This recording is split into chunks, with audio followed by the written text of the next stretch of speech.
বন্ধুরা, আজকে আমি দেখাচ্ছি মেথি শাক ভাজা। এখন শীতকালে মেথি শাক খুব উঠছে আর খুব উপকারী মেথি শাকটা।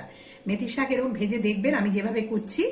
তার কি কি নিয়েছি বলছি। মেথি শাকটা ছাড়িয়ে নিয়েছি, পাতা পাতা, শুধু পাতাগুলো নেবেন, নিয়ে ধুয়ে রেখেছি। আর ছোট ছোট করে আলু, একটা মাঝারি সাইজের আলুকে এরকম ছোট ছোট চৌকো চৌকো করে কেটে নেওয়া। দুটো লঙ্কা, কাঁচা লঙ্কা নিয়েছি, ঝাল বেশি খেলে ঝাল নেবেন।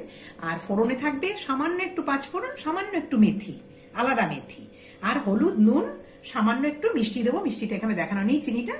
এবার চলুন রান্নাটা করে দেখি।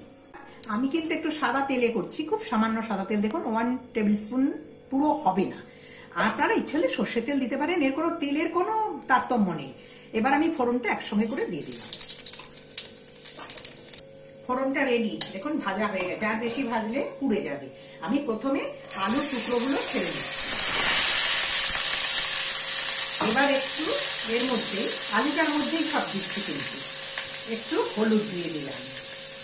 আলুর মধ্যে দেওয়ার উদ্দেশ্য হচ্ছে আলুটার গায়ে মেখে থাকলে তাহলে শাকটায় মাখতে সুবিধা হবে, না হলে শাকটা দিলে জায়গায় জায়গায় পড়বে। সামান্য একটু নুন, শাকের জায়গায় জায়গায় হলুদ নুন আটকে থাকবে, সেটাকে আবার ঠিক করতে হবে। এটা আমি মাখিয়ে নিয়ে এবার শাকটা ঢেলে দেব। বন্ধুরা, আমি একটু কিন্তু আলুটাকে নেড়ে ভেজে নিলাম, আধা ভাজা করে নেবেন, তাহলে সুবিধা হয়। শাক তো খুব নরম, তাড়াতাড়ি হয়ে যায়। এবার আমি এর মধ্যে কিন্তু চিনি, সামান্য একটু চিনিও দিয়ে দিলাম। আলুর মধ্যেই সবকিছু দিয়ে দিলাম, কারণ শাকের জায়গায় জায়গায় নয় ভরে যাবে, শাকে তো জল দেয় না। এইবার আমি শাকটা ছেড়ে দিচ্ছি। খুব সামান্য তেলে করছি, সামান্য তেলেই করবেন, তেল কম খাওয়াই ভালো। সবসময় বেশি তেল খেতে মানে নেই।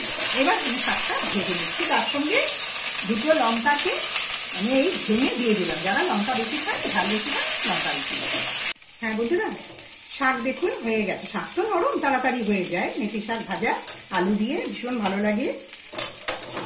আমার রেডি, এবার আমি এটা নামিয়ে দেব। হ্যাঁ বন্ধুরা, দেখুন কি সুন্দর তাড়াতাড়ি মেথি শাক ভাজা হয়ে গেল। এই দিয়ে শুকনো ভাতে ভীষণ ভালো লাগে খেতে, আর খুব উপকারীও। আপনারা বন্ধুরা করে খাবেন, খাওয়াবেন। আর প্লিজ আমার চ্যানেলটাকে লাইক, শেয়ার, সাবস্ক্রাইব করতে যেন কখনোই ভুলবেন না। Thank you.